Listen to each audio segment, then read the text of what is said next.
For those out there who had a hard time hearing Randy, I apologize to Randy and to the listeners. Hope tonight makes up for it. Got a great show planned for you. On the blog today, I posted this audio file. It's a 12-minute audio file by a researcher by the name of Randy Savage.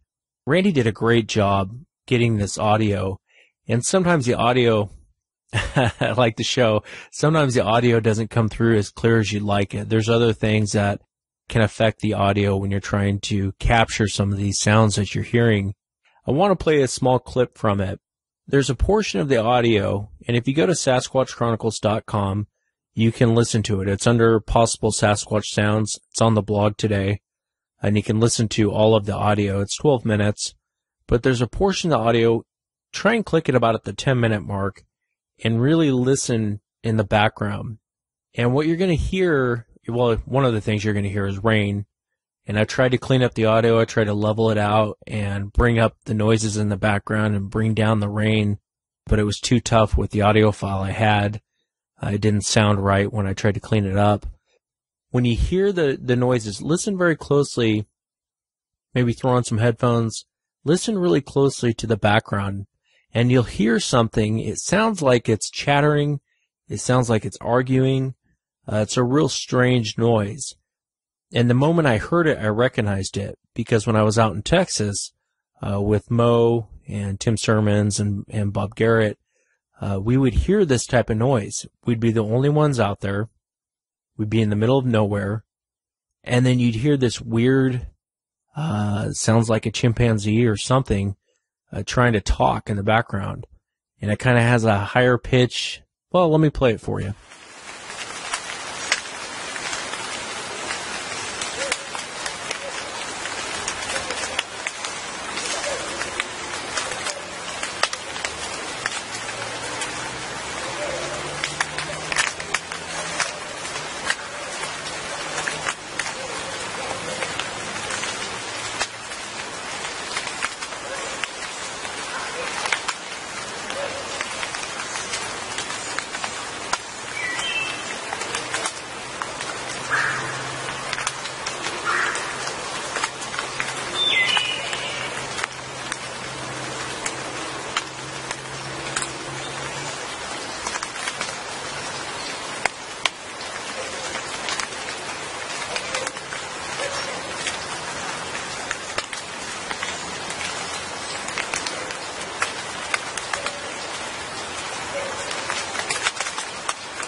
Did you hear it? Did you hear the strange noise in the background? And if you didn't, go to SasquatchChronicles.com and just try and play it from there if it didn't come through on the show. But in the background, you'll hear this weird chatter, and that's what we heard out in Texas. You'd hear like 2 or 3, it sounds like creatures, just mumbling, chatter. Just sounds really, really odd. Sounds really, really strange. But I want to thank Randy Savage. I mean, it's tough to get good audio, and I've been looking around on YouTube, and he's got some good stuff out there. So I really appreciate it. And I hope it came through on the show. I hope you can hear what I was describing in that piece of audio. I'm looking into this report I just got late last night out of East Texas, and it's from 2 hunters. They were out hunting a while back. What the hunters describe, and I quote, "A hog came running out of the bush, running for its life. What followed it appeared to be 2 large chimpanzees chasing down this hog. And these 2 hunters were so thrown off by it, they describe it as overgrown chimpanzees chasing down this hog, and they lost sight of it for about 6 or 7 seconds. They see this hog come out of the bush, take off running, and then they see 2 large chimpanzees go chasing after it. These hunters really aren't into Bigfoot or Sasquatch. Sent a message to one of them last night, and he said, I don't know if this is what you guys call Bigfoot or Sasquatch, but the these two chimpanzees, as he calls them, he said they were about 6.5, 7 feet tall. He said they weren't monstrous size running out. They weren't 9, 10 feet tall chimps. He said what it appeared to be is 6.5, maybe 7 feet tall chimpanzees. And it was like a flash. They just caught him and they were chasing after this hog. And they were chasing after them on 2 feet. And he said it appeared to be, they had no problems running on 2 feet. And he said, I don't know. He goes, it kind of looked like a chimpanzee. He goes, that's the only way I can describe it, is it appeared to be two very large, tall chimpanzees chasing down this hog out in the forest. So it's something I'm looking into. And I thought it was appropriate to bring that up tonight. When you hear James talk about his encounter with one of these things, he describes it a little bit like a chimpanzee too. He goes into descriptions on what he saw and what he shot. But the biggest thing that came to his mind was a chimpanzee. One thing interesting about James is, he had this encounter a while back. For the longest time, he had no clue what he had run into. He never really talked about it with anyone, hasn't really talked to family or friends about it. Sometimes when he brings it up, it's he tells portions of it, but he's very uncomfortable talking about what happened to him with this encounter. And for the longest time, he had no clue what he actually ran into. Up until recently, he realized what he had ran into that day. It's a very, very interesting encounter. James actually lives out there in southeast Oklahoma. He's got a large property, and some interesting things have been happening around his property he's going to talk about tonight. But let's get into his main encounter. James, welcome to the show. I really appreciate you being here tonight. I know how tough it is for you to talk about this, so I really do appreciate you being here tonight. Thanks, Wes. Glad to come on. Yeah, no, and I'm glad you're here. I was so fascinated with your encounter the other day. I'm really glad that you came forward to talk about it. A lot of people, when they have an encounter like yours, and I've heard a lot of them behind the scenes, but rarely do you get people like that to come forward. I think because most people believe, they think that most people won't believe them. But there's right. So much to your story and so much in the details. Will you take us back to that day, explain what you were doing, and then kind of walk us into the encounter? And if you can, just kind of be as detailed as you can from what you remember. Okay. All right. Well, it was the Friday after Thanksgiving, 1997. It was just tradition that I go to the lake area that we had a cabin at for deer season, and it started Thanksgiving Day in Oklahoma. And so I'd go on Friday, and it was Friday. I'd driven down, gone to the cabin, went out, and there's a power line easement that I generally hunted, and it was on the side of, what we call a mountain. It's not really a mountain. It's just a ridge, a high ridge. And I went out. I parked the truck down by the road on the end of this easement and would catch deer crossing over, and it started feeding on acorns. And so I set up in the corner because the easement runs north and south, and in the corner that I would hunt, it would cut back west. And so I was sitting right in the corner so I could look west, and then I could look north and downhill. And I got out there, 11 noon. I got out kind of late. And I sat and just, waited in the corner, There was some odd noises that I'd heard, but I just kind of checked them all off, just weird whistles, odd sounding birds that I'd heard throughout the day, and didn't really think nothing of it. And finally, it was getting to be 4 o'clock or so, and I was just tired of sitting there. I didn't think I was going to see anything. So I got up and started walking back to the truck. And I can see the truck. It's about, I probably parked a couple hundred yards from where I left the truck. And I was walking back, and I probably got about halfway to the truck. And suddenly I see kind of at a 45-degree angle across, I'm walking the south side of the power line easement, kind of up against the trees. And on the south side of me, or north side of me, at about a 45-degree angle, I see some movement. And then I see something moving, and then the next thing I know, a rock hit me dead center of the chest, about the size of a baseball. And this thing came in with a lot of force. And right just about the second that it hit me, this thing just screams. There's no roar, just a loud scream, extremely loud. And of course I look and I can see it. It's 20 or 30 yards into the trees, and it's running towards me, and it gets to the edge of the trees, kind of throws out its right arm and hooks the tree and starts running back into the woods. But it's still screaming. And then I'm shaking so bad, I end up trying to take a step forward. I drop my rifle. I trip over my rifle. I break it. I broke the scope off of it. I finally get it together enough that I get it up, and I'm shaking. And, man, I'm shaking now, again, talking about it. And I'm trying to get to the truck. It's all I can do to go, you know. It's like my body's half paralyzed. As I get to my truck, I lay the rifle and the scope in the back. You know, didn't really lay it, just kind of chucked it. And I always left my keys in the bed of my truck, because one time I lost them while I was hunting. They fell out of my pocket, and I had to walk back out, dig through the leaves and find them. But I left them in the back of the truck. Well, I got my keys. I'm fumbling through the door, trying to get it unlocked. I drop the keys, and I kind of half-ass fall down trying to get the keys. And as I get the keys, the next thing I know, the truck is moving. And I look up, and I'm kind of down on one knee on my side, and this thing comes up over the side of the truck. The one hand on the driver's side rail of the bed, and, you know, his body's just up on the bed of the truck, and he's screaming at me.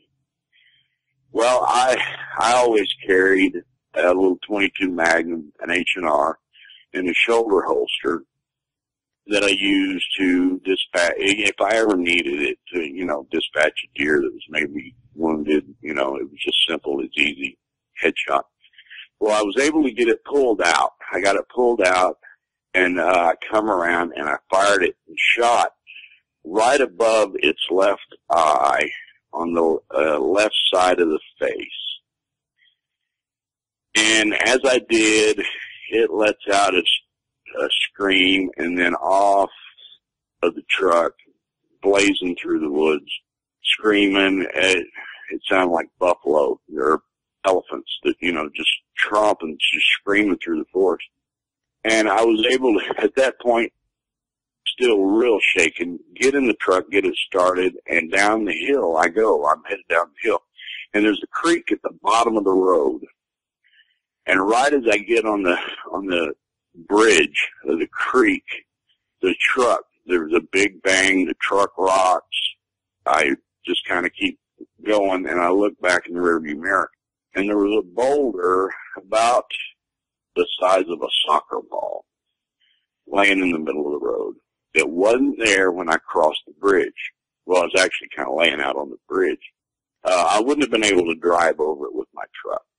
I probably would have bottomed out, or it would have hit the bottom of the truck. It was that size. So I know it wasn't there before I went across the bridge. And then as I was on the bridge, you know, I'm assuming that it threw this rock and hit the truck, and I didn't see where the rock came from. I went home. I didn't sleep. It was about a half mile to the cabin. And the next day my dad came out, and then I didn't hunt. In fact, I got up the next morning and just packed up and went back to town. I told my dad I wasn't feeling well and I wasn't going to hunt. You know, and you're the first person I've ever told the whole thing to. You know, I've told people that I've seen them, you know, and just kind of get that weird look. But you know what I'm saying? Yeah, no, I know exactly what you mean. When it first threw the rock at you and you saw it coming out of the brush, what did you think it was? I mean, did you get I know you got a good look at it when you shot it, and we can talk about that here in a second, but I had no idea. This was so far out of the realm of what was in my head. I had no idea, you know. It was kind of like wild man, holy crap, you know, there was no idea of what it was I was looking at or seeing. I just knew that this ain't normal. This is just, I wasn't thinking Bigfoot, or Sasquatch. I'd seen the film, the Gimlin film, when I was a kid, but I always thought there was one in the world. There's just one out in California that they filmed, I never in my wildest dreams would have thought something like this. And I had no idea for the longest time what it was that I saw. And I think that's why I really never told anybody what I had seen, Yeah. And, it was a long time before I kind of put the two and two together.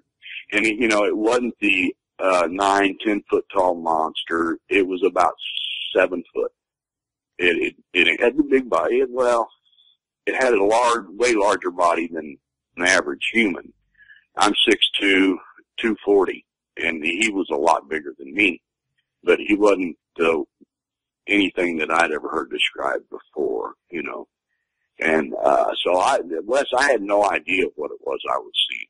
This was the wildest thing I'd ever seen in my life, My heart's racing now.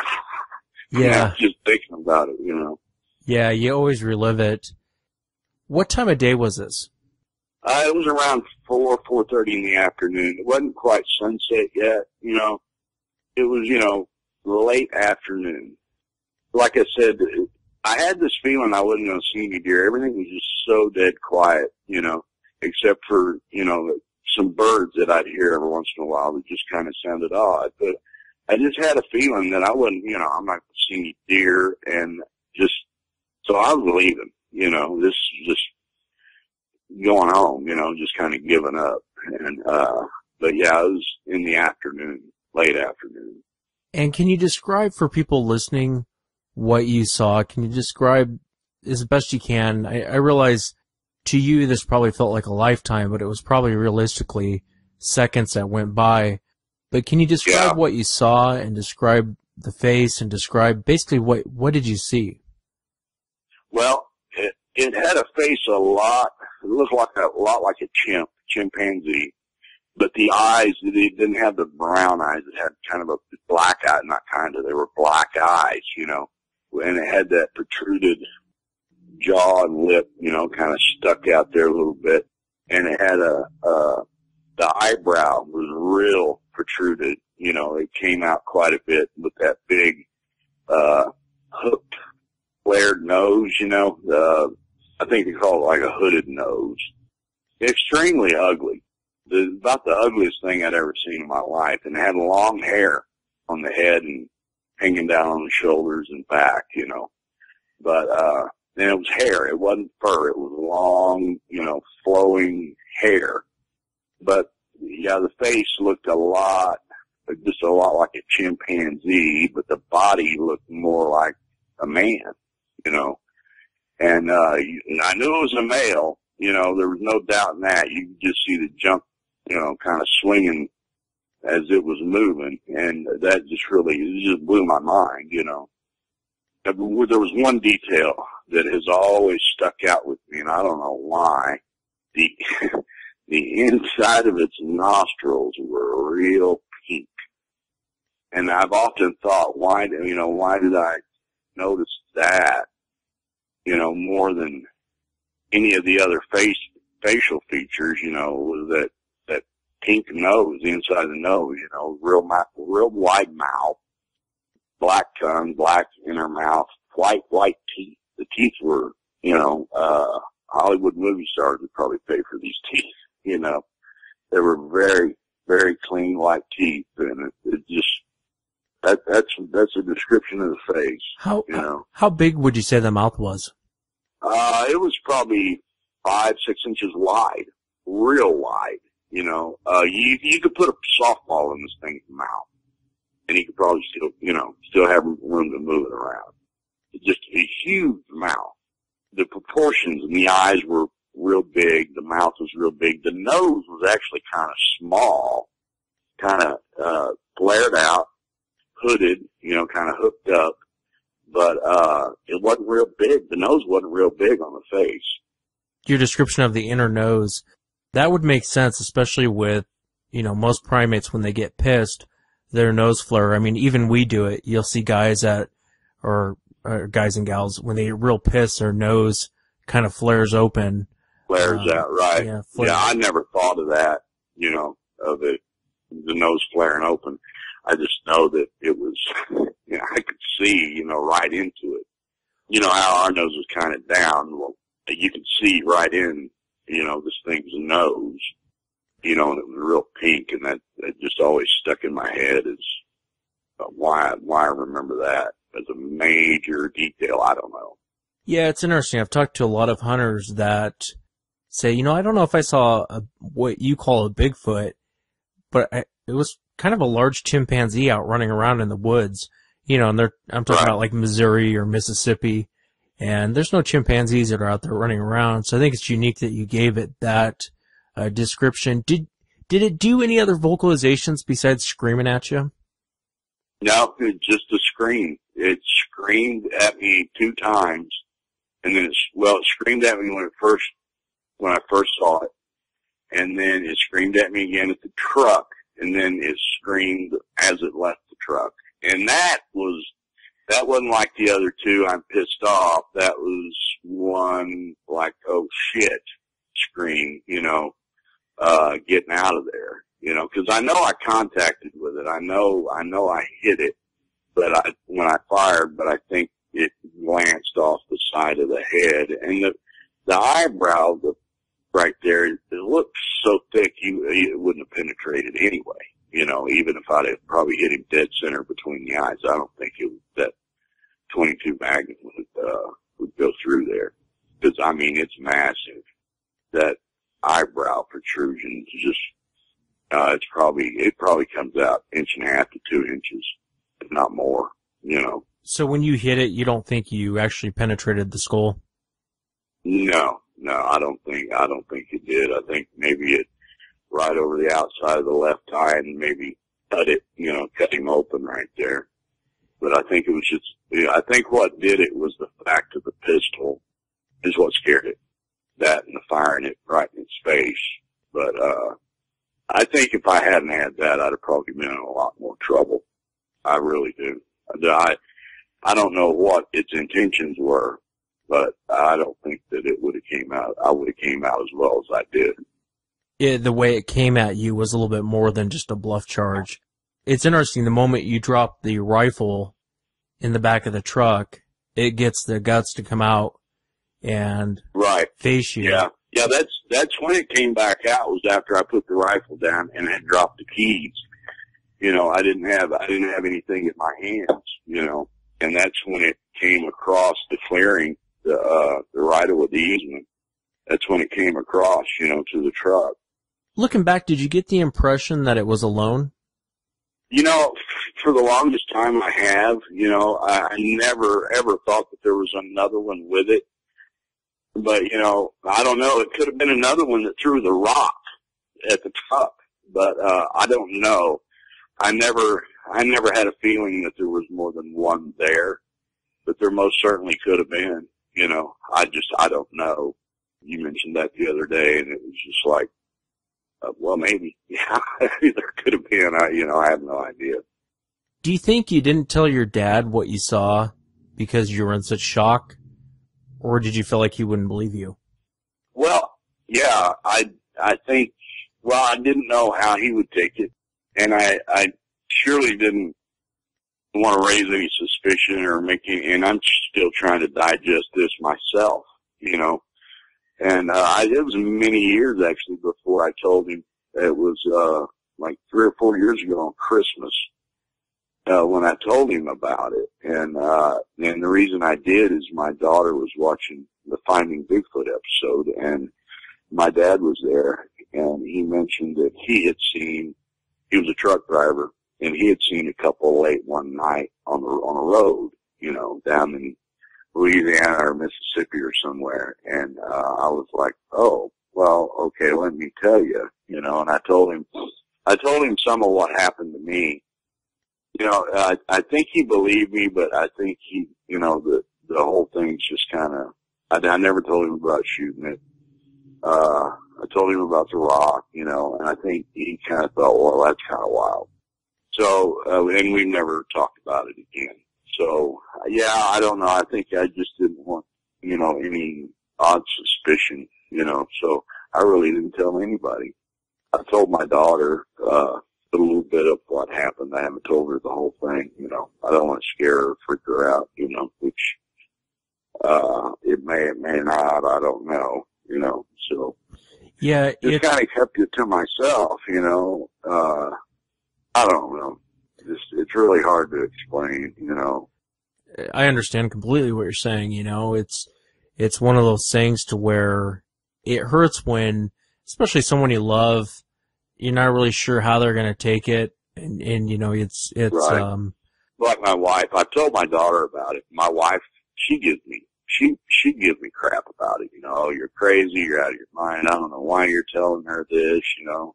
And because I don't want her wandering off out here, you know, if she sees something, you know, and end up being a victim. But, you know, my wife's like, oh, you're crazy, you know, those things don't exist, you know.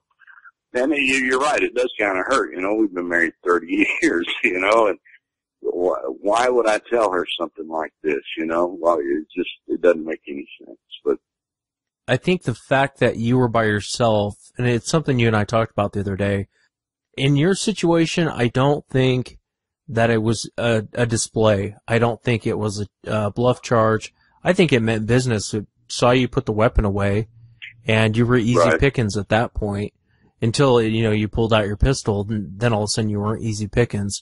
But I think that you were by yourself, and so I think if you were with 2 or 3 guys, I don't think you would have ever seen it. I don't think it would have came out and approached you. I don't either. Yeah, I really don't either. Now, you know, when that Finding Bigfoot show came on, it really kind of started stirring things up, you know, and so I started looking around, you know, just mainly on the internet, you know, and I was like, wow, you know, they're everywhere, you know, these things aren't, you know, there's not just 1 or 2 here and there. They're everywhere.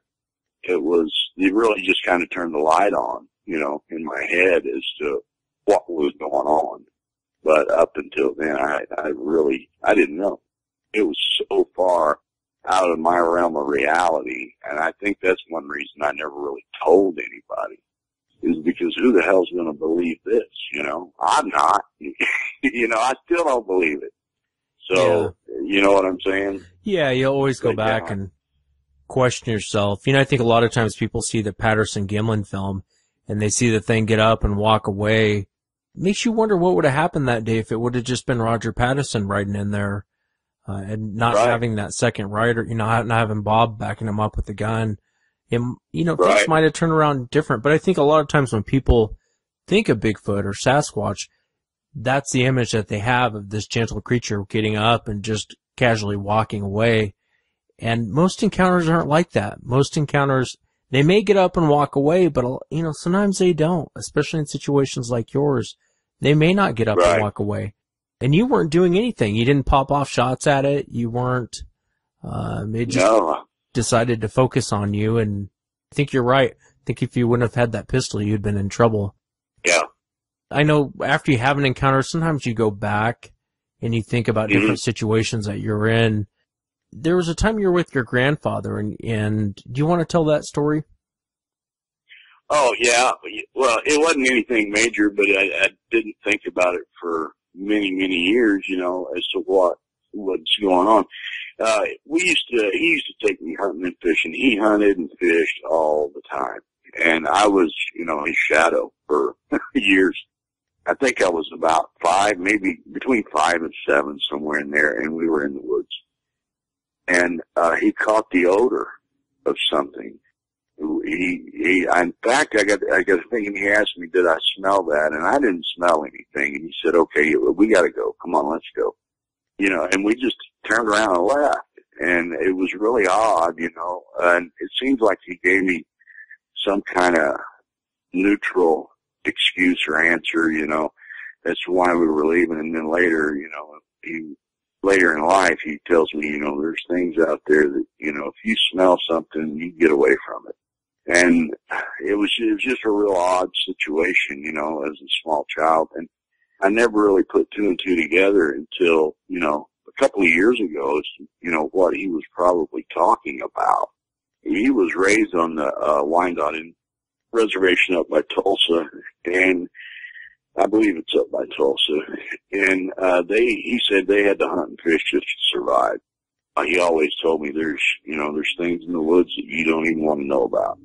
But he never really came out and said anything, to anybody that I know of. He never said anything to me other than that, if you smell something or feel something, get out of there. Don't be hanging out and following things you don't know what are, Yeah, no, it's a good story to bring up because, there's always those. I remember when you told me that the other day, I was thinking about when I was down in Texas and I was at the gas station and the guy said, well, you're not from around here, are you? And I said, no, I'm from Washington State. And he said, well, you're not staying overnight over in this area that was pretty close to where we were staying. And I said, yeah, we're going to stay there for the night. And he said, you don't want to stay there for the night. And I said, why is that? And he goes, there's things out here in this forest that are just better left alone. And trust me, you don't want to stay there for the night. And I said things like Bigfoot or Sasquatch. And he looked up real dead serious at me and he goes, yeah, things like that. Your grandfather was right on there probably with the smell. In your encounter, I don't think when we spoke the other day, did you smell anything in your encounter? No, I didn't smell anything. Not that I remember. Not that I can recall. I don't remember smelling anything. There was no odor that was emitted from this thing, no stink or nothing. You hear, a lot about people, smell like a wet dog or rotten meat or something. I didn't smell anything. And he looked well groomed. That's something else that always kind of really caught me, his hair.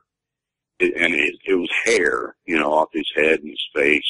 There wasn't much hair on his face, but it came down the side of his face. It was long, and it looked well groomed. It looked like he had been brushing his hair or something, like a woman's, how it looks after they've brushed it out. And I always thought that was really just kind of odd, that a creature in the woods would have, clean looking hair. Yeah.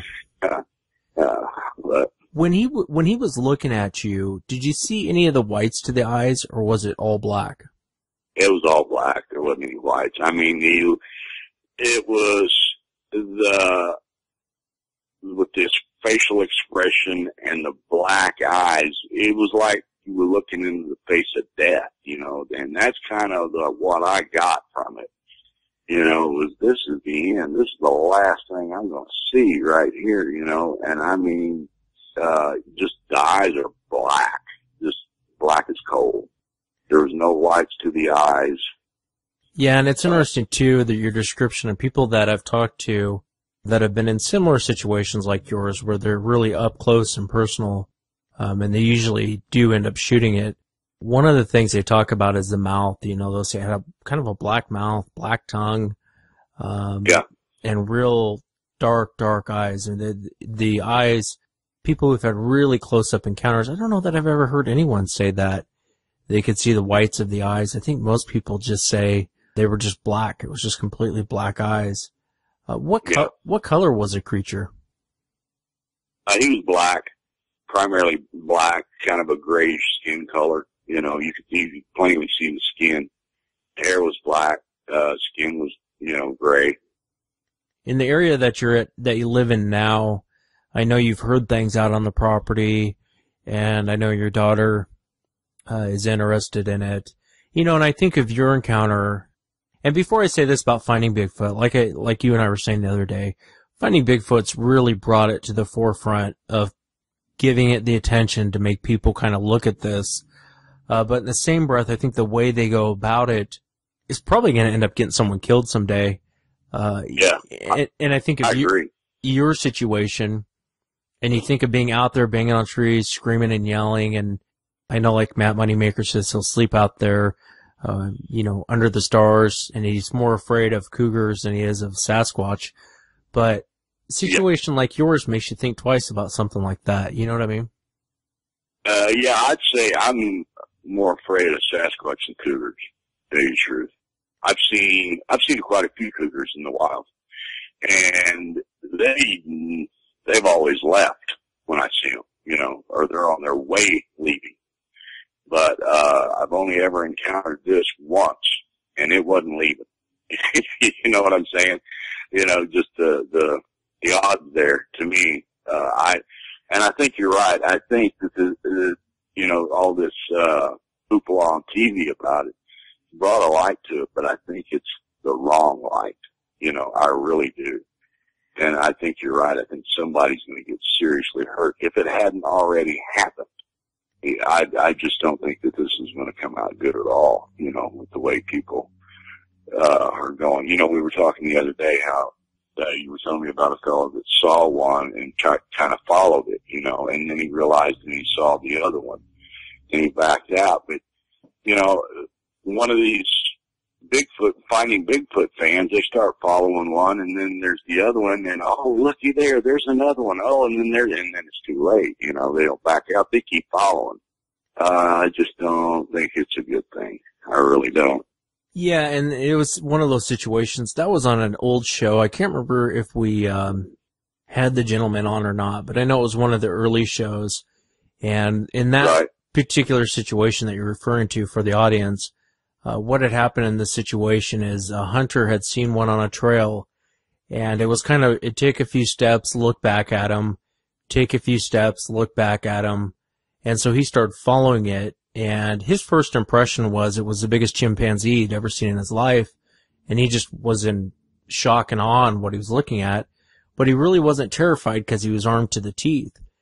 And as he's walking towards it, anytime there was a gap between it and him, it would kind of slow down or it would kind of stop and kind of look back at him.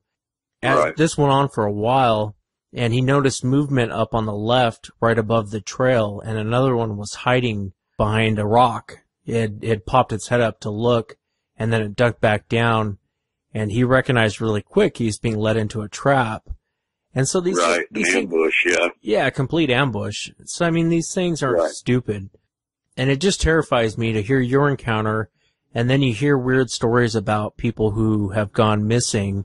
There was one I posted up on the blog a few months ago, and there was this, I meant to tell you this the other day, it was a hunter, and this hunter went completely missing. They couldn't find this guy. And coincidentally, he was actually into Bigfoot too. But he had gone missing. They had searched everywhere for him, could never find the body. Finally, they found the body in areas they'd already searched. He had died from internal injuries from trauma to his chest. And basically what they said was a branch had fallen from a tree, hit him in the chest and killed him. Well, the branch was about 5 feet from the body. He had no head injuries. It just doesn't add up. So it made me think probably this huge branch came flying out and probably hit him in the chest and either killed him or he was probably beaten to death. Just terrifying stuff, man. Just terrifying stuff. Right, yeah. I won't go in the woods alone now at all, ever, you know. And, I reflect back to the football player in Michigan, you know, that was being accosted by one or two of them. And then I think they found him on a sandbar, miles away and days later. You know, he had called his wife on the cell phone and said somebody was following him. Yeah, he said two guys were following him. When they first came out, they said he had drowned, which made no sense because he wasn't even, his body wasn't found in the water. It was up on a sandbar or something, I think. I think it was up on a sandbar. But yeah, he had called his wife, and his wife said that, he sounded scared and he sounded in panic, and he just kept saying, these guys keep following me, and he calls out to them, and they never respond back, and he didn't know who was following him or why they were following him, and he was by himself too, you know? Right. Yeah, you're right. My daughter, she's intrigued by it, you know, and she told me she had seen one, here locally where we live, and I believe it was a juvenile. She said it was about 4 foot tall and it was kind of behind a tree peeking at her. So I've tried to enlighten her as much as I can without scaring her, you know, because she's only 16, you know, and, I don't want her going around the rest of her life thinking, scared, so it's kind of a fine line, that I just try to tell her, don't follow something. If you see something, get away from it. If you smell something, hear something, if it's something that sounds very odd, just go to the house, we have livestock. We have horses and goats and chickens and stuff out here where we're at. And, I was telling you the other day, I've never had one of my animals come up missing, but my neighbor an eighth of a mile away has. He's had a lot of stuff come up missing. And they're always complaining about driving past my house at night because I have floodlights all over the outside of the house, and they're on. They're not motion lights. They're on.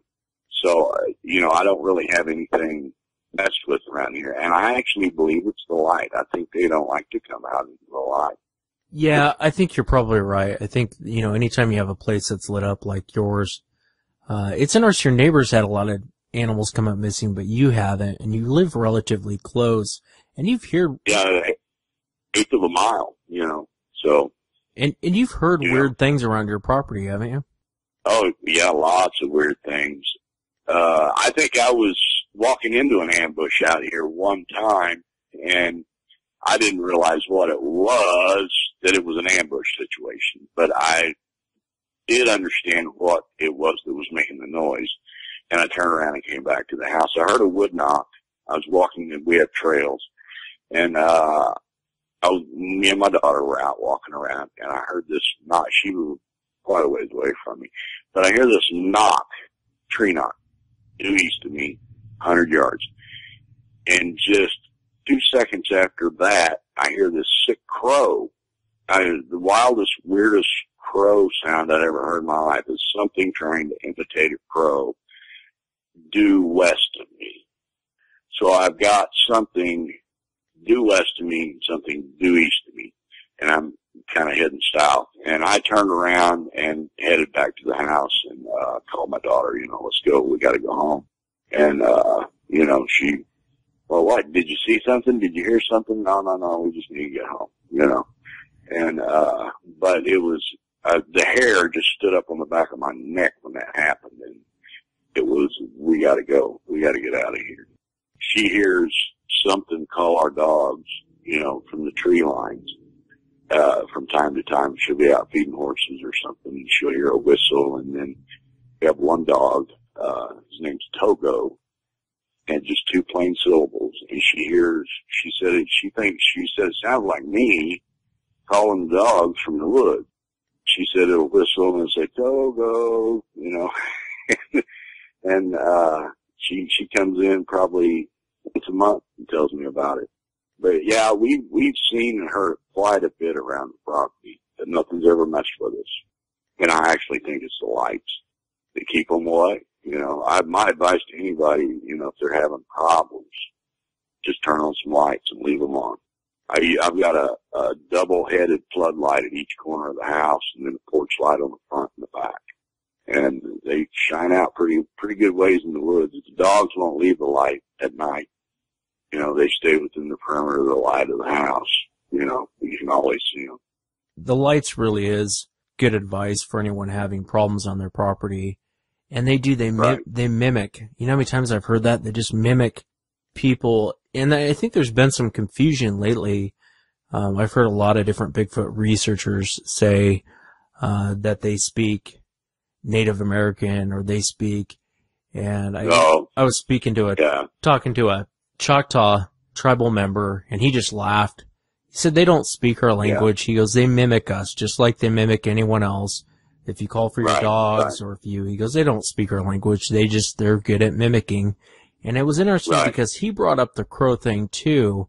He told me, sometimes you don't hear the whoops. Sometimes you don't hear the chatter. Sometimes you don't hear the real off sounds. He goes, but what you will hear a lot of times is either an owl that sounds like a 1,000-pound owl going off. Yep.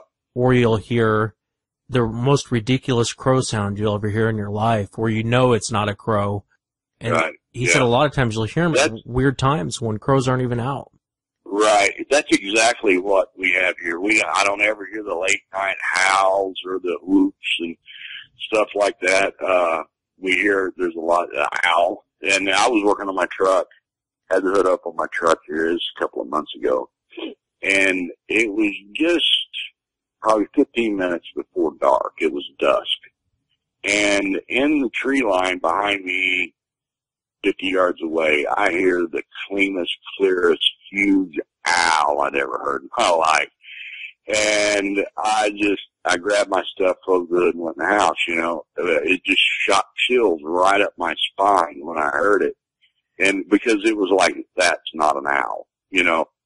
Just instinctively, you know, that is not what it's trying to tell you it is, you know. We sat on our porch one night, me, my son, my daughter-in-law, and watched 4 sets of red eyes in the tree line north of us for 2 hours, you know. It's a little over 100 yards away. And, you know, you can see the eyes blink and the heads turn left and right, you know, and they were sitting kind of up on the hill right in the tree line. And went over the next day, and there was just guinea feathers everywhere, you know. And that night, my neighbor lost, I think, a half a dozen guineas, you know, out of his coop, you know, but they were all over there. Well, the feathers, and that's all that was left was feathers, nothing but. You could see where something big had been sitting in the ivies, you know, in the weeds and underbrush. But yeah, we watched them for a long time, and they were looking at us across my wife's goat pen. My wife's goats were out there, and they were pretty much up against the house, but that was the pen that they were in, you know. So I don't know if they were sitting there watching goats, and we just happened to catch eye shine over there, and it was just 2 hours. I know my daughter-in-law got a photo of it. It's not real clear, but you can see. She used her iPhone, but you can see the 4 sets of eyes. So I think we have an adult male, an adult female, and then 2 juveniles. Actually, what I think we have around here.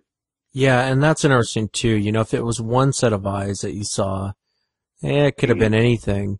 But, you know, most of the time predators don't hang around with each other like that and don't sit and watch something for 2.5 hours, sit and watch you. That's interesting. That's very, very... How far away were the eyes from you? Oh, it was probably 75 to 100 yards, you know, and it's a clearing field all the way across to the wood line, and they were just inside the wood line on the north. We were looking across my wife's goat field, you know, at them, and there they were, you know, but we couldn't make out any shapes or anything. All you could really see was the eyes. There was 2 sets of eyes. It looked like a family portrait setting, you know, is what it looked like. A slight hill that they were sitting on, and there was a set of eyes to the right, a set of eyes to the left, and then below it there was a set of eyes to the right and a set of eyes to the left. You would think that you were sitting there looking at a picture of a family that had gone into a portrait studio and had a photo done. That was the position of these 4 eyes. And they were all right there within probably 10 foot of one another. Yeah. Just sitting there looking and eating guineas. Yeah, sitting there eating guineas, yeah. Having dinner, watching goats, and probably us, you know. It was really odd night and strange. Yeah, and the vocals too, I think you and I talked about it. There's different areas out when I was with Bob, Garrett, and Tim Sermons, and Mo, and all those guys down there. You know, I learned so much being with those guys. And there's different areas down there. In one area, all you'll hear is whoops and screams and just weird vocals. And then there's another area to where you won't hear anything. And if you hear anything, you might hear an owl, or you might hear like a crow. And they're obviously not an owl or a crow, but you won't hear the whoops. You won't hear you'll hear more of the mimicking of animals. And I know in one area down there, they're not real vocal, but the ones that aren't real vocal down in this one area, they have no troubles being seen day or night. They'll come out, which is terrifying. But it's just interesting, different groups, how they'll vocalize. You know, you might get, you know, in your area where you're hearing weird crows, you're hearing weird, you know, your daughter's heard mimicking of you, but you don't hear a lot of whoops, you know. Right. No, we don't. We don't have the howls, the whoops, and all that stuff. But, you know, and I know they're here, and we really can't look for tracks because we're actually on the top ridge of a mountain, and it's all rock up here. You know, the ground is just solid. You know, you drive through the yard, you don't leave tracks, you know, because an inch under it is just sandstone. So there's no tracks. I've never seen a track up here. I've seen what they call spore, where, you know, something large has walked through the trees and the grass and moved it over, but no footprints. You know, I'll probably never see a footprint up here, but you know, and I'm convinced they're here, and it's just a matter of vigilance. You know, if you know they're around you, you know, you just got to be vigilant and stay away from them the best you can. A lot of the Native Americans, almost every Native American I've ever spoken to, has said if you see them, you hear them, or you smell them, turn around and walk away. Get out. Just get out of there. Yeah. Don't stick around. My grandfather was half Cherokee Indian, and that was his deal. You know, anything odd in the woods, just leave. You know, it's not worth what it is that you're going to see. You know, it's kind of the way you put it. We never really said anything. You know, I wish he had. I wish I'd have asked him. You know, he's no longer with us, but that's just get away from him. Stay away from him. Yeah. You know, don't go around them because it is nothing but trouble. It's too bad you can't take back things you can see. You know, unsee things you've seen. You know what I mean? Right, yeah. I really do, because I can't go camping now. I'll go fishing. I'll go fishing overnight if I'm with, you know, 3 or 4 guys, you know. But I used to love being in the forest. I loved it. You know, there was nothing I wanted to do more. Now, I don't want to go out in the woods. And I'm not going to go alone. And I can't blame you after the encounter that you had. You know, I really, it does ruin you. You know, the forest is supposed to be a peaceful place. It's supposed to be, you know, there's always predators you have to worry about out there. But these things are these things are different. Maybe it's because they're on a higher food chain of predators than what we are. You know, we think we go out with our guns and we're the biggest, baddest thing in the forest. You know, cougar, bring it on. I'll put a bullet in you. Bear, bring it on. I'll put a bullet in you. But these things, you know, it's like, so I can definitely understand that. The bullet, you better have, to me, a bullet, you better have a high-powered 30 caliber minimum if you think you're going to drop it. You know what I'm saying? It's got to be big and it's got to be fast in order to kill this thing, because the average stuff people carry in the woods for deer hunting, it ain't going to do it. I just don't think it will. 308 or bigger. You know, it's just, they're not anything to toy with, that's for sure. No, you're right. You know, even a 357, I've heard, won't penetrate a grizzly bear's skull. And you think 357, God, I could put a bullet through almost anything with the 357. I've heard that it won't penetrate a grizzly bear's skull. So you're right. I mean, if you're going to be in a situation, thank God you had that handgun on you though, man. Even though it wasn't a big caliber, it probably did save your life that day. Yeah, I think it did. I really do. And now if I do go in the woods with somebody, I do carry a gun. I carry a gun around my house. And it's not for people, you know. I'm not afraid of people. It's just there's stuff in them woods, you know, that I might have to confront. And so it's, you know, I don't know. It just ruined the whole hunting forest thing for me. I just don't like to do it. It makes me nervous, you know, just thinking about it, really. I really want to thank you for coming on the show, and I want to thank you for sharing your story. You know, it's like you and I talked the other day. I really think this goes on more often than not, and a lot of people don't want to come forward and say, hey, this happened to me and I shot it. Right. So I can't thank you enough for coming on and sharing your story and just coming forward with it. Well, I appreciate it. Actually, Wes, I feel better now. You know, we talked the other day and I'm talking again today, and I actually feel better about it. You know, I don't feel bottled up or something, you know, kind of relieved. It's kind of odd to say, but I do appreciate your show, man. I think what you're doing is really going to change the whole face of what's going on. You know, you got these goobers running around out here. You know, there's, I don't know how many different shows now, and they're all a bunch of, you know, barefoot hillbilly morons out here. Maybe I shouldn't have said that, but no, I hear you. Man, you know, really, you're gonna, I don't know, but it just really makes you wonder. Gosh, yeah, they're gonna stumble into something some one time that they're gonna wish they hadn't. You know, that's when the light's gonna come on that was a bad idea. Yeah, and it only takes that one time for that to happen, you know, and you may end up paying a bigger price for it, even one time, than you're willing to. Right. Okay. All right, Wes. Thank you, sir. Thank you, James. If you've had an encounter out there and you'd like to be on the show, shoot me an email, wes@sasquatchchronicles.com. I'd love to have you on the show. I would love to hear your encounter.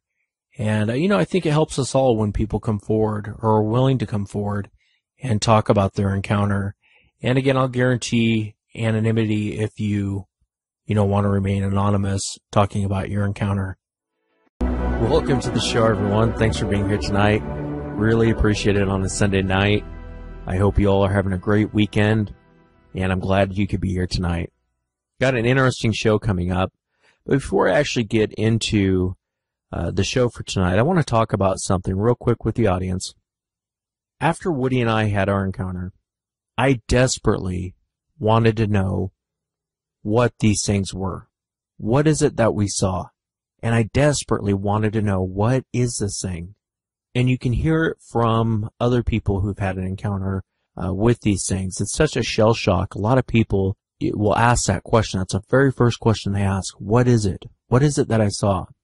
And from all of the witnesses we've had on the show, police officers, people in different positions of power that have come forward, hunters, people driving and have one cross the road, the very first thing that comes up is, well, what was that? What is this thing? It was a question the question I desperately wanted answered. So I kind of would sit and listen to what everyone had to say, and I heard everything from these things are the Nephilim, to spirit creatures, to apes, to friendly forest giants, to these are a tribe of people. Everything that you could think of under the sun, I've heard. And in the very beginning, I would ask people, well, why do you think that? Why do you believe that? Why do you think that about these things? And then they would give you their 2 cents on what they thought. And the more people I've had on the show and the witnesses I've spoken with, you start to get a clear picture, really, of what this thing is. And now this isn't my own opinion. It may not be your opinion, but this is my opinion. You get a clear picture of what this thing is. And their behavior is very animalistic. You see the screaming, the yelling, the different vocalizations that they do, the throwing of rocks, and it would appear that they're scat in the forest or they crap in the forest. So you start to get a real clear picture that you're dealing with a wild animal, but a very intelligent wild animal, a primate, non-human primate. So you get a clear picture of what you're looking at. This is a non-human primate out there running around, a wild animal. And when you talk to the people who have been very up close and personal with these things, it growls at them, or it has some other animalistic quality or behavior that it does when people get really up close and personal with these things. So it is my opinion that we're dealing with a wild animal. Now, having said that, when I very first got into this, people would come forward and say, these are the Nephilim.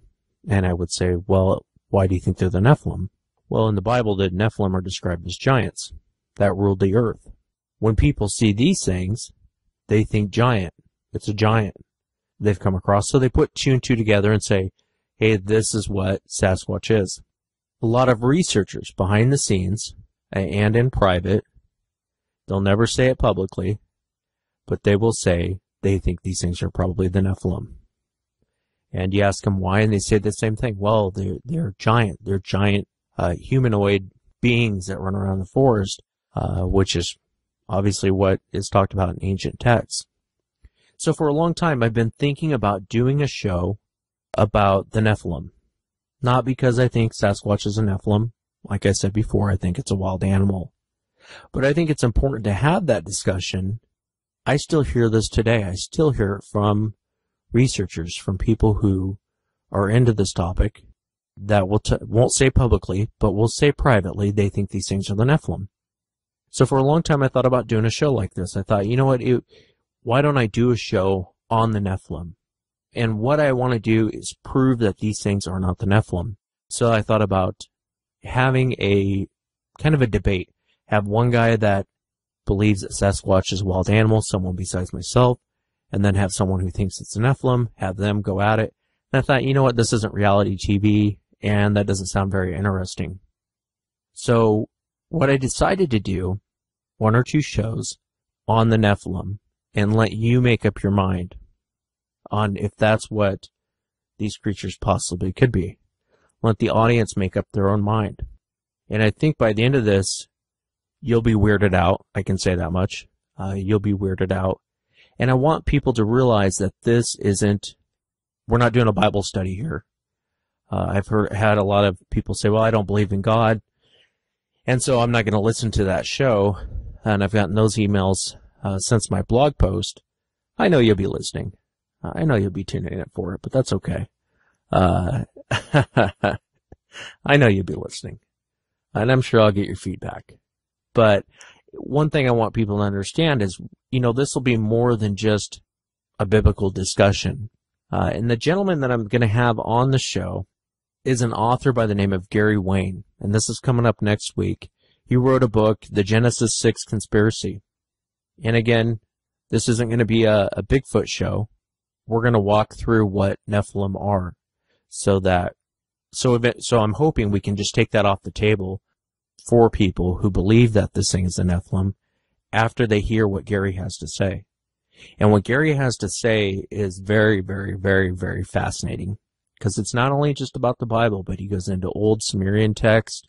He talks a lot about writings outside of the Bible and talks about things that happened in our past and things that are happening today.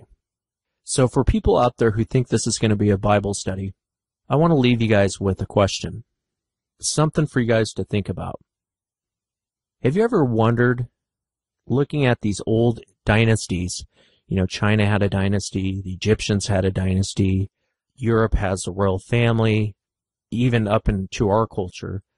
But you ever stop and wonder, how did they become royalty? Did these dynasties just say, we're royalty, we're a royal family, therefore we're in charge, and everyone just kind of went, oh, okay, well, that makes sense. I'll just let you be in charge, and we'll go with that. You ever stop and wonder where dynasties come from? You ever stop and wonder where royal families come from? What makes them royal? And I want to leave you guys with a news clip. This is something to think about for next week. I want you guys to think about this. And yes, we're talking about Nephilim, we're talking about bloodlines, we're talking about weird things that are going on right now. These royal families, they all kind of seem to be related. This is a news report that was done. In the beginning, you'll hear Lynn Cheney, Dick Cheney's wife, talking. And then the news reporter kind of gives you a real quick genealogy of people that we have in power. In my book, there's a lot of genealogical research, going back, Dick's family, my family, these heroic and amazing tales of people who went west. But one of the things I discovered is that Dick and Barack Obama are 8th cousins. What? Is that an amazing thing? Yes, if you go back 8 generations, really? They have a common ancestor. Vice President Dick Cheney, the man who's only a heartbeat away from the presidency, is actually a blood relation. He's President Bush's 9th cousin once removed. Cheney's cousin Barack Obama is also Bush's 11th cousin. But we're only just getting started. President Lincoln was President Bush's 7th cousin 5 times removed. And Bush shared more than just a ballot with John Kerry. That's right, they're 9th cousins twice removed. There's also royalty in the Bush bloodline. Princess Diana was Bush's 11th cousin twice removed. And then there's this bombshell. Happy birthday, Mr. President. Sure, she may have been singing to JFK, but what about GWB? He is, after all, her ninth cousin, 3 times removed. Weird, right? Just me, or is that kind of odd? That seems a little bit more than coincidental. So look for that next week. I hope everyone tunes in. I think it'll be fun. We'll kind of step away from the Sasquatch thing for a moment, discuss what the Nephilim are. I think these two topics get confused and then muddies the water. So let's just separate it. Let's talk about one side of it and see if it fits what Sasquatch is or not. I want to welcome Leah to the show. Leah, thanks for coming on. I really do appreciate it. Oh, well, thanks for contacting me, and I'm honored. I love your show. It's my favorite thing. I don't have TV. I'm in the mountains, and I can get TV, but I just choose to listen to radio now. I love it, and I love your show the best. I appreciate that very, very much. No, I really do appreciate that. That means a lot. I wasn't expecting that. I wanted to ask you, now you sent me this encounter that you had back in the 70s, and it was a very strange encounter. I know it happened out there in the Sam Houston area. And if you would, go ahead and take us back to that day. Just kind of tell us what you were doing, and then walk us into the encounter. Kind of tell us what was going on and what you saw. Okay, well, I was engaged, and I was at my fiance's cabin, which was just a one-room, like, sugar shack that went over the water, a little lake. We were just hanging out, and there was it wasn't his alligator, but it was somebody's pet alligator they left there, so we would feed it, and, you know, I had my little toy poodle, and we were just hanging out, and nothing unusual about the day.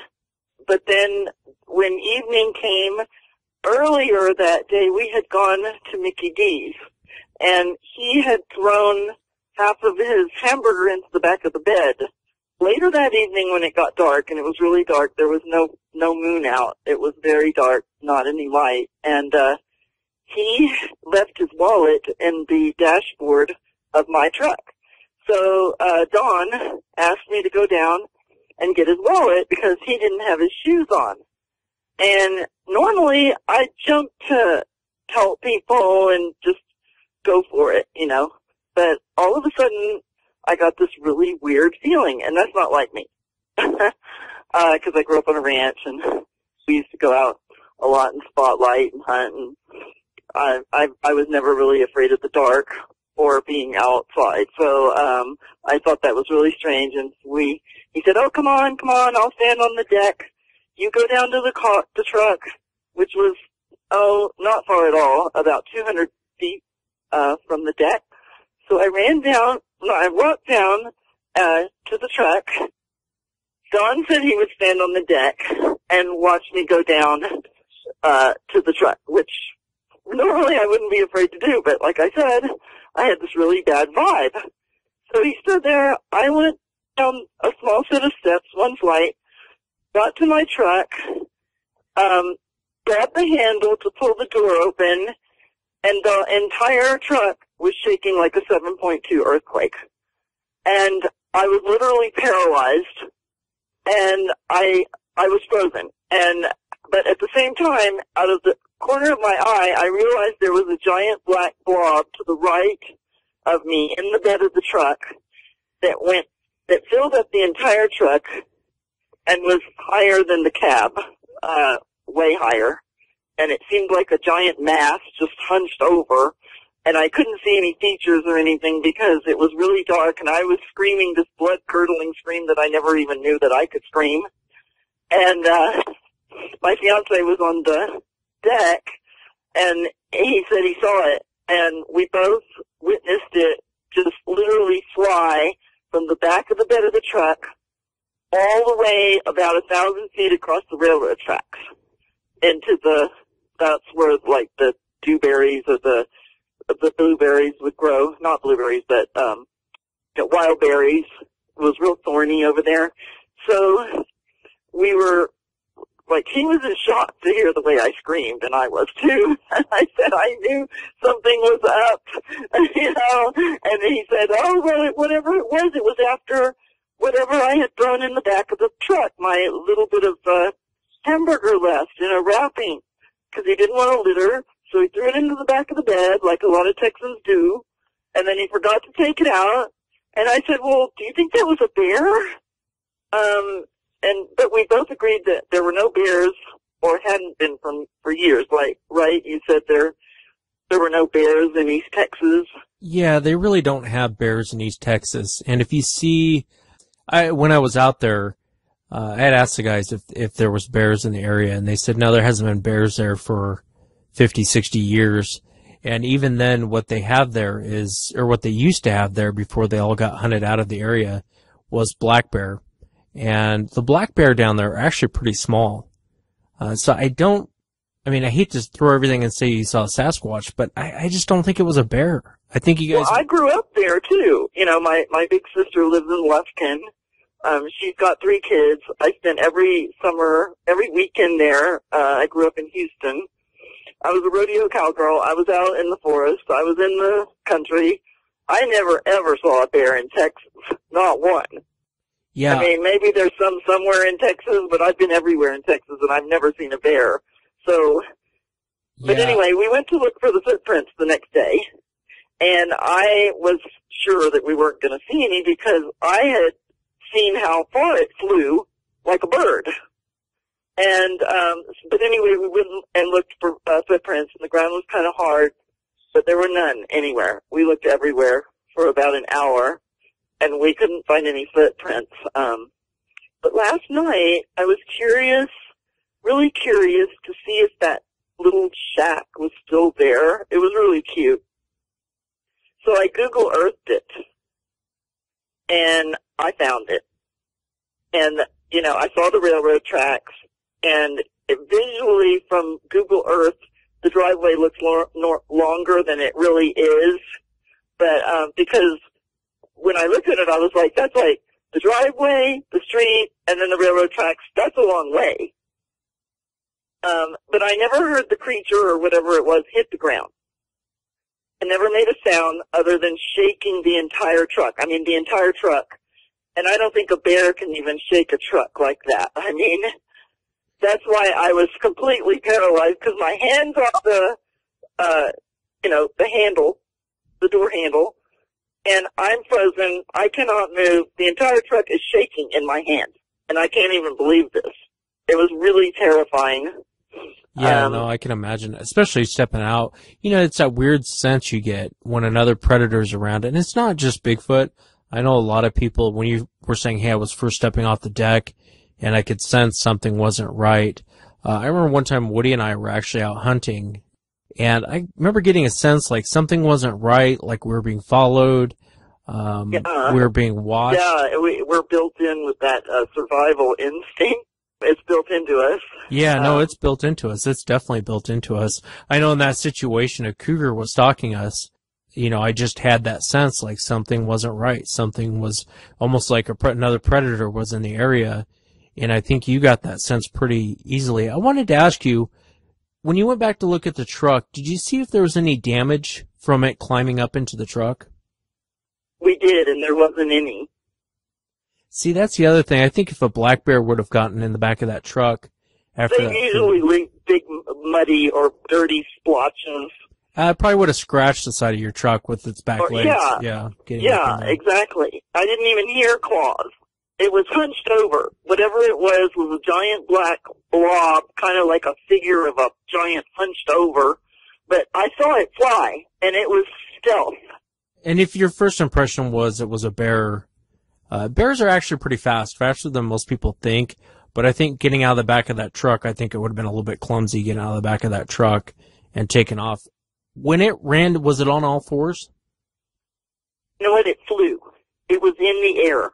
When I finally came out of a paralyzed state, the truck stopped shaking. I was watching the whole time out of the right side of my eye, but at the same time I was semi-paralyzed. Out of my right eye, I was so afraid to look at it.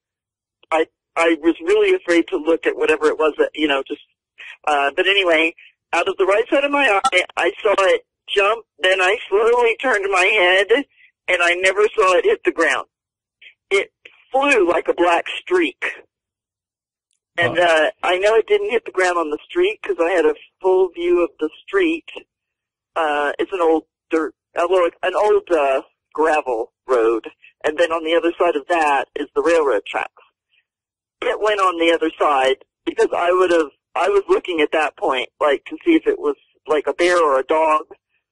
But I know it wasn't a dog because the way it flew and the way it was filling up the truck with a black mass. And I reported it to the BFRO, years ago, just to make a note of it. And, then when I heard your show and I heard about how many encounters there were in East Texas and right around there, because this was about not even a mile from the Sam Houston State Forest. It was a private property outside of Huntsville, in between Huntsville and Lake Livingston. I was kind of glad. I ended up moving soon after that. Now I'm a semi-retired fashion designer, and I dog sled with 4 dogs, 4 male husky mixes, and we're out in the forest every day, and we go pretty much about 10, 15, 20 miles. When I first moved into this cabin, I saw my first footprint. I think it was a Bigfoot, but it was small but real wide, and the toes just didn't look like a bear to me. Was that the 3-toed track you were telling me about?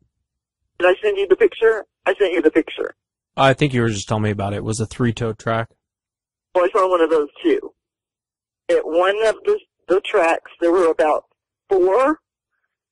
One of the and they all looked the same, and except for one that had 3 toes.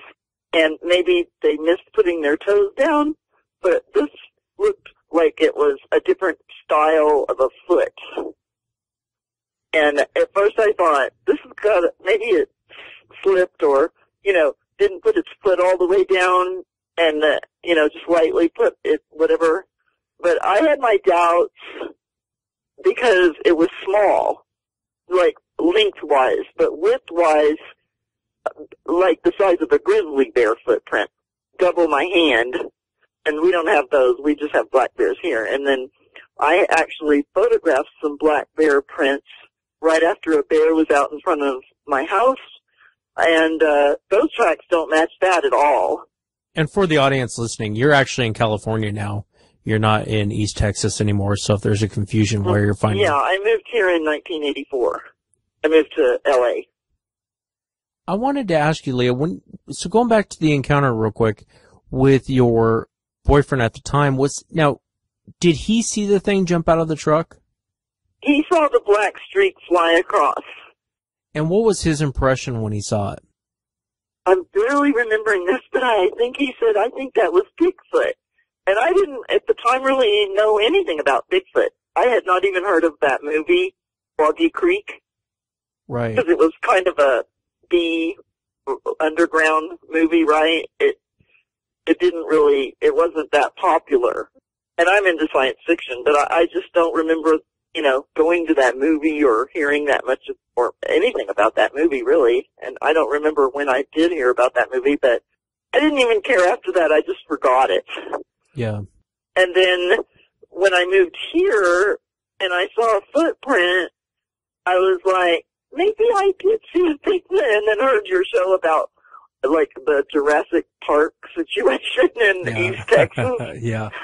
And I was like, thinking, I gotta call Wes because, that was a sighting that I had in 1978 or 9, and it was like, I would call it a Class A encounter because it was so close to me. And I didn't look at its face, though, because I was just so scared and paralyzed. But my eye could see on the right side. Do you know what I'm saying? When you're looking straight ahead? Yeah. Yeah. But if you're not looking to the right at the face or whatever it is, and I didn't even see a face. I just saw a blob. I probably could have seen a face if I had seen some kind of light skin or something like that, but it was just a big humped over blob. How far is it from where you had your truck to the train tracks? Oh, I would say 1,000 feet. And how fast do you think it covered that ground? Like a bird. like lightning, stealth. Yeah. And that's what made me think, you know, when my boyfriend said maybe it was a Bigfoot, kind of jokingly, I thought, there's no way it flew like a bird. But see, I didn't ever hear about all these people's experiences about how fast they move until I listened to your show. Yeah, they're a lot faster than I think most people realize. And like I said, I think if it was a bear, it would have been a clumsy Move out of the truck. I mean, they can move like, believe me, black bear can move like lightning. But I don't think it would have gotten out of the truck the same way. I think it would have been kind of a clumsy way to get out of the truck, especially if you get that close to a black bear that's ballsy enough to come in like that. Generally, you're going to have some troubles if you walk up that close to them. And we would have seen tracks. And you probably would have seen tracks, yeah. And I knew there were going to be no tracks because I told him, I go, that thing flew across the railroad tracks. And he was like, well, I don't know what to say. And he goes, you know, I've never heard anybody scream like that before. Yeah, no, I don't blame you. It would have shook me up. I never knew I could scream like that. You know, it was one of those moments I'll never forget. Yeah, where it's just that fear inside your stomach. You know, it was a short moment. You know, I don't have a whole long story. You know, it was a short moment. The whole thing happened in like maybe 2 minutes. Yeah, from beginning to end. Yeah, from the time that I left the door. I remember every step too because it scared me so bad. I remember the screen door. I remember where I positioned him to stand to look at me. I remember the odd fear I had. I remember going down each step, which was about 6 steps to the ground. Then the truck was parked right there. You know, the ground wasn't moving, but the truck was just like there was an elephant in it. Or a horse. I like your 7.2 earthquake. That pretty much. Yeah, like a 7.2 earthquake that only that could do to a car if it shook it. You'll have to send me pictures of those tracks that you have out there in California where you're at. I'd like to see them. I'd really like to take a look at them. Yeah, it was when I first moved in. So I think whatever it was curious. And it also came through the fire cutout. And I've heard you say that, you know, they travel those burnouts, like the cutouts. Right. Yeah, a lot of times that's perfect for prey or game if you want, is to go into those areas.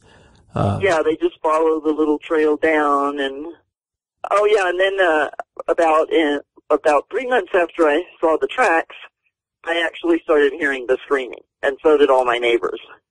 I have 2 people that I would like to call you. I don't know if they will, but one guy had an experience in a town a little lower from here, and then another guy had an experience at the pack station, you know, out on the trail with the mule trains and stuff. Yeah. And I was telling him, I said, oh, you guys should call in because, you know, it's close to me. It verifies more what I have experienced here. You know, I have experienced growling that I couldn't see, but the dogs saw. And this growling was like the rumble of a jet overhead, but there was no jet. Before I had my gun on me because I carry my gun, and because I'm out there, you know, in the wilderness. Before I could put the sled hook down, and I had my camera out, boy, I was ready. You know, I was getting brave. I was going to get the gun. I had gotten the camera out. I had it on record. I was trying to get the gun out. I was trying to put the snow hook in. But before I could even put the snow hook in to manage everything, my lead dog just turned around the whole team to go back home. And she never turns around at that spot. That's where we go downhill really fast. And I kept asking around, do bears growl like that? You know, or I've never heard a bear growl. Yeah, bears have a deep growl. So do, actually a lot of animals do. But they don't have the rumbling like a jet fighter type growl that these things have. I mean, you won't hear anyone describe, well, the bear growled like a rumbling jet fighter. And my dogs aren't afraid of bears because they scare the bears, you know, away. And they get faster and faster if they see a bear, you know, but they stay on the road. They're really well trained. But this time, they all 3 just instinctively didn't want anything to do with whatever it was that was up on the left side of the downhill where I go downhill really fast, and I film it too every time.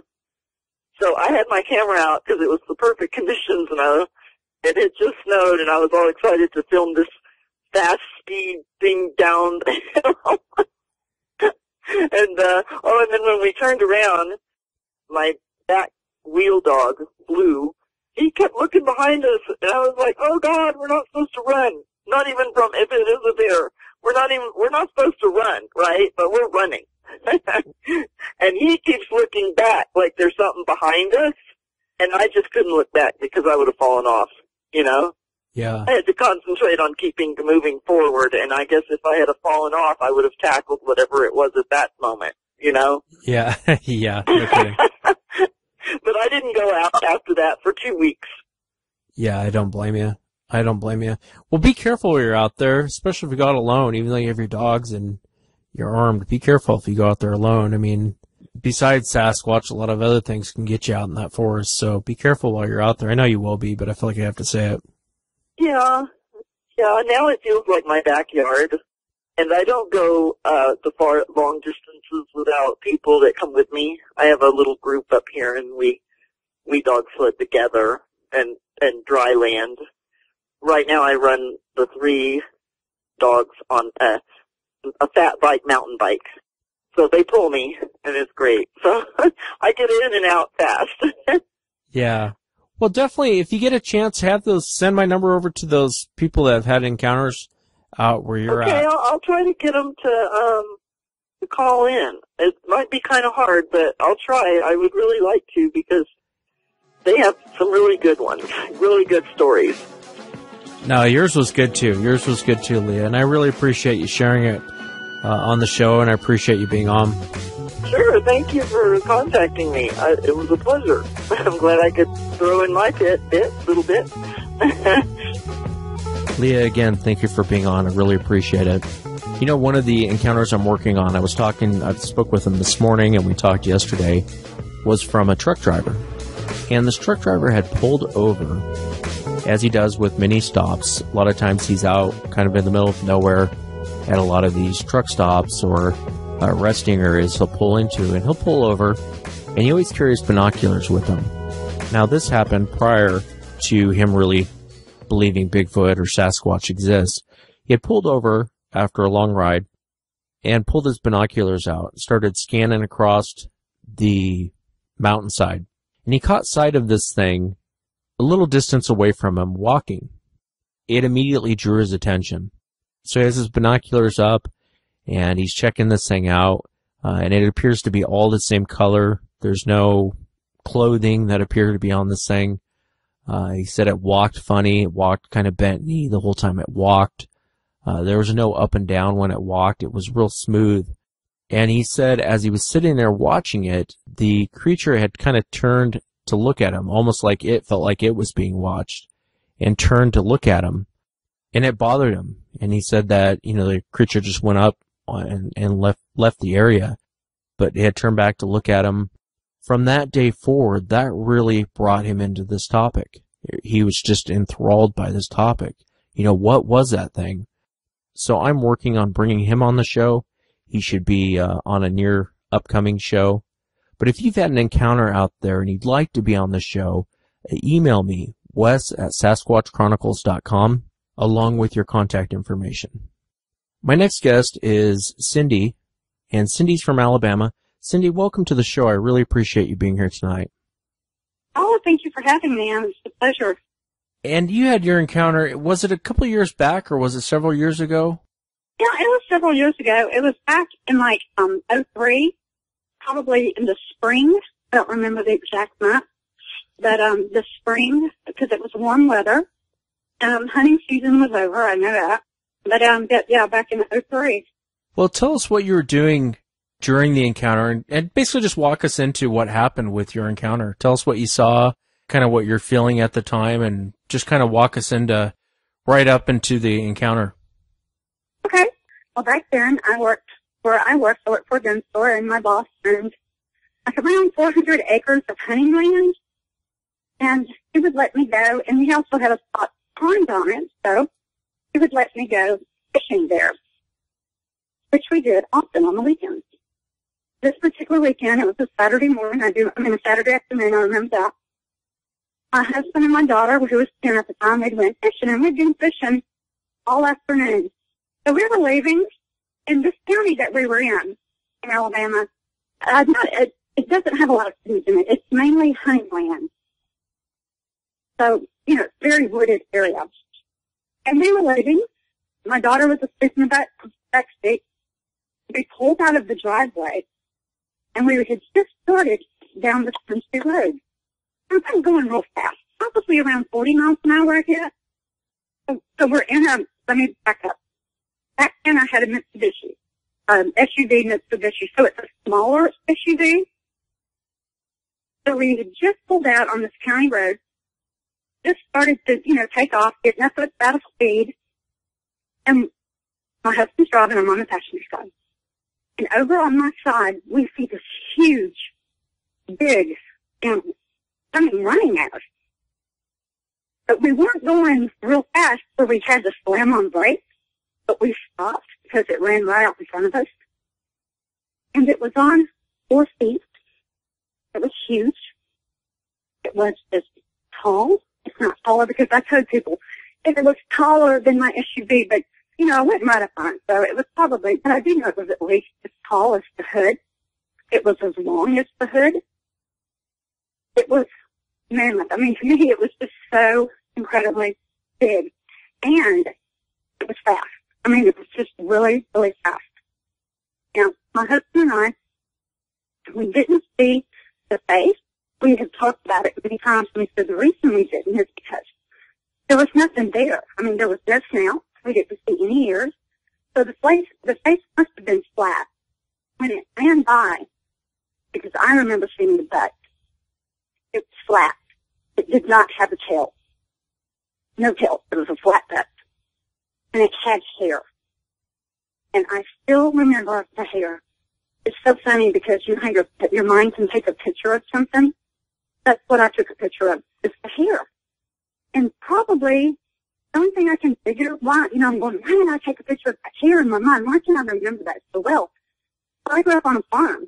We put pigs and cows in the freezer every year. It was a typical farm. This animal, I'm seeing an animal. It has hair. It doesn't have fur like animals have. And I remember thinking an Irish setter because on the back end of the animal, the butt was flat, but like right up under its butt and its legs, there was hair floating, like an Irish setter. That's the only way I can explain it. It wasn't like hair flowing like a model or anything, but like an Irish setter. And it ran in front of us, and on the other side of the road was like a 6-foot embankment, and it could have been bigger, but at least 6 foot. And then, of course, trees, just nothing but wood. This thing, I swear to God, it looked like it just flew over it. One leap. To me, I felt like it stood up and took one step up, and it was over it. My husband says it just went over it. But it was like that cliff wasn't, that embankment wasn't even there. It was up in one leap over that embankment, was gone. Of course, we stopped. We had the window down, and we were listening to it go through the woods, and it was like it was tearing the woods down. You could hear trees breaking. Everything. It was so incredibly loud. And we listened to it for a couple of minutes. Like, when it ran in front of us, another thing that I remember, it's like if you half it, like from the front end to the back end, if you half it, like the back end of it was a little bit like slightly higher than the front end. Like the front end was just lower than the back end. Right, like it had its butt in the air. Yes. Yes, like it had its butt in the air. And he ran across, and he just cleared that embankment and was gone. And we listened to this thing, but when it ran in front of us, when it first came at us, it ran in front of us, me and my husband, we were, when you first see something like this, because it was just mammoth, we were like, oh my God, what is that? I don't know, what is it? Did you see that yell something? Did you see that yell? What the hell is that? I don't know what that is. We were both just back and forth, just screaming at each other like, what's that? Did you see that? And I remember somebody said, was that a bear? I think I said it, and my husband went, no, that was no bear. And it wasn't, because you know how bear has the brown, like the tan and the black face? This had it was not two colors. It was one color, It was a dark color, like a dark brown, not jet black, but it's a dark brown. And there was nothing in the face, we just don't remember the face, but there was nothing to remember is why. Nothing stuck out at us. And with no tail thing. And I remember saying, was that a Bigfoot? And my husband went, no, that wasn't a Bigfoot. You know, and I was thinking it wasn't either because it was on all fours, because I thought, hey, Patty walks on 2 feet, they all walk on 2 feet. So I go to work, I tell everybody that has ears. I told my family, my friends, everybody at work, anybody who would listen to me. As you can imagine, I got made fun of. Like, out of, oh my God, I got made fun of so bad. But I didn't care because I knew what I saw. I didn't care. Well, these people convinced me, these men who hunt, they don't hunt, they convinced me that Bigfoot walked on 2 feet. But they don't walk on all four, so it couldn't have been a Bigfoot. That it was a Russian boar. We really don't have Russian boar down here. However, they are in Tennessee, so I'm thinking in my mind, well, yeah, I guess one could have come down here. And I just thought that, well, it wasn't a Bigfoot. But all these years, I always knew I saw a Bigfoot. And then last summer, back about this time, last summer I started listening to your show, and I heard Jimbo, and he was talking about the 2 ladies he worked with in the same county. They had seen him standing up on the front door, and they went to work, and they were distraught, and he pulled them in his office, and they confessed to him what they saw. And he goes back, and he checks it out. That area that those ladies saw their Bigfoot encounter is on a road parallel to the road that I saw my encounter on. They're basically parallel, they're at the same spot. In between the 2 roads are heavily wooded area. And I'm on the map looking, it looks to be about 2 or 3 miles wide. So we saw our encounters, even though it was different years, in the same area. But your show changed my life because it convinced me and made me realize they do walk on all fours. That was the Bigfoot that I saw. It really was. I appreciate that. Yeah. You were wonderful. Well, I thank you. I appreciate that. Like I've always said, the show is the people who come forward that make the show. It's not me or anything that I'm doing. It's the people who are willing to come forward like yourself. And I think a lot of times when people see Sasquatch, they see it, more often than not than on all fours. A lot of times they'll see them on all fours. I had another lady I spoke to, one time, and she was driving in her car, and it was a smaller car, and this thing on all fours was almost to the roof of her little car she was in, and it was running right along with her, and she's like, hey, we have black bear out here, but we don't have black bear that big. They just don't get that big.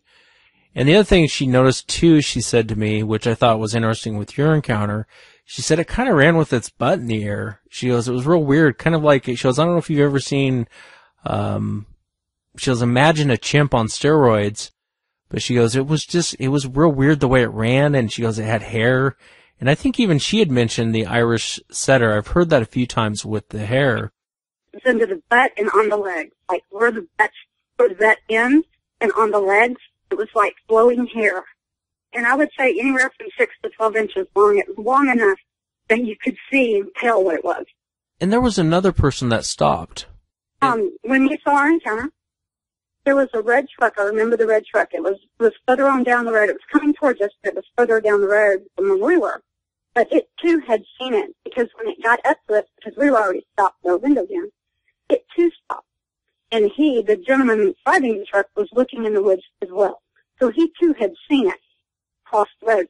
We didn't speak to him at that time, and I have regretted that ever since. I wish we would have. But when you're in shock like that, you don't think. You just don't think about things.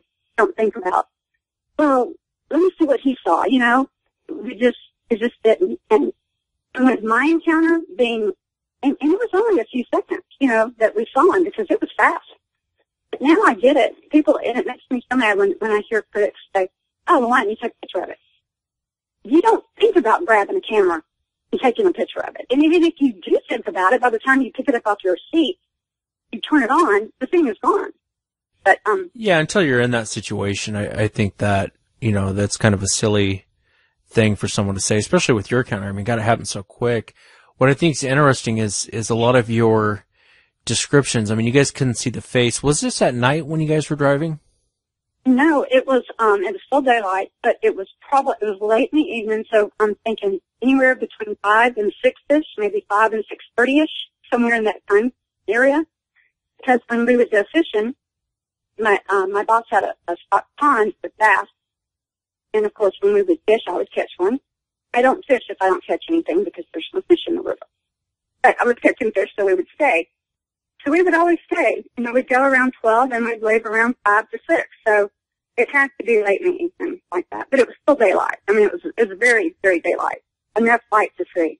Yeah, the other thing, too, I think, you grew up on a farm out there in Alabama. I mean, you would have known if it was a bear, and it would have been more or less. What's interesting is your guys' behavior, too. After you saw it, you immediately, what was that? And you guys stop and look, and even the guy in the other lane stopped and got out of his car to go look. Generally, you don't do that for a bear. I mean, if you see a bear, it's like, well, it's a bear. You got bigger things going on. And like you said, you would have seen the ears. You would just have known if it was a bear. Oh, I would have. And I would have. I mean, we have a zoo in Montgomery. We do have a black bear at our Montgomery Zoo. This animal that my husband and I saw, I promise I'm not exaggerating, I promise you, it was twice the size of the black bear that we have in our Montgomery Zoo. It was no bear. It would have been bigger than a grizzly bear. This was not a bear. And it wasn't a hog. I know what hog fur looks like. This did not have hog fur on it. It had hair. And the hair closer to its body was darker than the hair, like the ends of the hair that were flowing in the wind. Those hairs were lighter. I mean, they were still brown, but they were lighter than the hair close to the body. And my mind just took a picture of that hair. And that hair freaked me out. I'd just never seen an animal with hair on it. It had no tail whatsoever. It had a butt. Because that's the part I saw the most of, because when we looked over, it was just coming right at us, like right at my side. And it ran right in front of us. So I really concentrated. By the time, your mind goes, hey, there's an animal running in front of you. My mind, I'm concentrating on, seeing it in front of me and then seeing it cross. So I saw the butt part the most. And it didn't have a tail. It was a flat butt, and it had hair running down that butt. Now, where the butt ends and the legs start, the hair was flowing. How far do you think it was from where you guys were at to where it crossed in front of your car? What kind of a distance do you think that was? 20 feet, if that. Maybe anywhere from 10 to 20 feet in front of me. Like I said, we didn't have to slam on brakes because we weren't going fast, but we did have to stop. But yeah, it wasn't very far in front of us. It was close enough that I could see the hair. And I could tell how tall it was. It was as tall as our hood. It was as long as our hood, if not longer. I felt like it was as long as the whole entire street here, but of course it wasn't. But it was at least as long as the hood of our car. How many seconds went by before it cleared the 6-foot embankment and then disappeared off into the forest? 1. I'm telling you, to me, and me and my husband talked about this, I said to me, when it hit that embankment, what I remember is it stood up. Like it stood up like a man. And it was taller than that embankment. I promise you it was. Because the head was over the embankment. These are things that my mind remembers, and I don't know why. I don't remember the face, but I remember these details. It was taller than the embankment, but when it hit that embankment, one leap, it was gone. It was like it stood up, took a step up, it was gone. It was like that embankment wasn't even there. That embankment didn't slow it down one bit. This thing, it was huge. It was just the biggest animal I've ever seen in my entire life. Yeah, and out there in Alabama, there's not too many that match that description. If you're in Alaska, I'd say, well, it might have been a grizzly bear. But down there in Alabama, it's along with your description with the hair and everything else, that's what's frustrating about encounters like this. I would imagine you've thought about this, is it happens so fast that it's just like, what the heck was that thing? And we did. When the whole time we were screaming, like, what was that? Did you see that? Did you see it? I'm like, yeah, I saw it. What was it? I don't know. We were both just freaking out. Like, we freaked out big time. It happened. I'm thinking 3 seconds. 3 to 4 seconds is always saw it, and it was gone. Yeah. And I don't, I think that, what was it running from? What was it running to? Why was it running so fast? I didn't see a deer, but a deer could have passed in front of us and we just didn't notice it before. Maybe it was chasing a deer. I don't know. I've often wondered what was making it run so fast. Yeah, the other thing, too, it didn't even bother to stop and check you guys out. It just kept going. No. Yes. It never even looked at us. It just kept on going. Like, we wasn't even there. It wouldn't have even cared if we was there. It probably would have just run over our truck if we would have been a few seconds faster. Well, that's a fascinating encounter, Cindy. I really appreciate you sharing it. I think... Oh, well, thank you for letting me. I appreciate it. Your encounter, to be honest with you, is, I think, what most people experience. They're driving in their car, and they see something either on 4 legs or on 2 legs, and it just leaves them puzzled. Most people don't... unless you're out there hunting in the woods, but I mean, most encounters happen with these roadside crossings. And like you said, it could have been going after a deer that, as you guys were coming up, you didn't see cross the road. I just think it's interesting. It didn't even bother, to stop and worry that you guys were there or even bother with you guys. It just kept going. And then when it hit the woods, like I said, we stopped and rolled the window down to listen. It kept running. And it hit the woods. It continued to run. It didn't stop. Because we heard, it was so loud, we heard the trees breaking and limbs breaking, and you could hear it like you could hear it running. You just heard a lot of commotion going on in the woods. Of course, we couldn't see it because it was, after it jumped the embankment, it was higher than us, and we couldn't see it, but you could hear it. So it kept on running. It was running after something or from something, but it never stopped. Like, we didn't hear it anymore. Kind of like a Mack truck driving through the driving through the it was. It really was. Yeah. It was so loud. Well, thank you, Cindy. I appreciate you being on. Well, thank you. I appreciate you, and you're doing a great show. Please don't stop. You are wonderful. You are educating people. You are helping people realize that what they saw, like me, you made me realize I really did see a Bigfoot. I'm not crazy. These people, they're the ones that were wrong, not me. I know what I saw, and because of your show, you've opened my eyes, and I thank you for that. Oh, I appreciate that. They're definitely out there in Alabama, and I appreciate the kind words very much. I think as you and I talked the other day, I really do appreciate it. It means a lot to me, and but the show's nothing without people coming forward like yourself. So thank you for coming on. Well, you are so welcome, and I appreciate you giving us a place to tell, because you're the first person. Not the first person, but you're the first, like company per se that I thought. I mean, I didn't call the police. There was nobody to tell back then, except my friends and family. But there's not an organization to tell. So you have given people that now. So I'm so happy for that. I appreciate that. Thank you so much. Cindy, I want to thank you for being on the show tonight. I really appreciate it. If you get a chance, check out SasquatchChronicles.com. We'll be having shows throughout the week next week. If you get a chance, please check out the website. If you've had an encounter, please email me, Wes@SasquatchChronicles.com. Until then, everyone, thanks for being here tonight, and I will see you guys next time.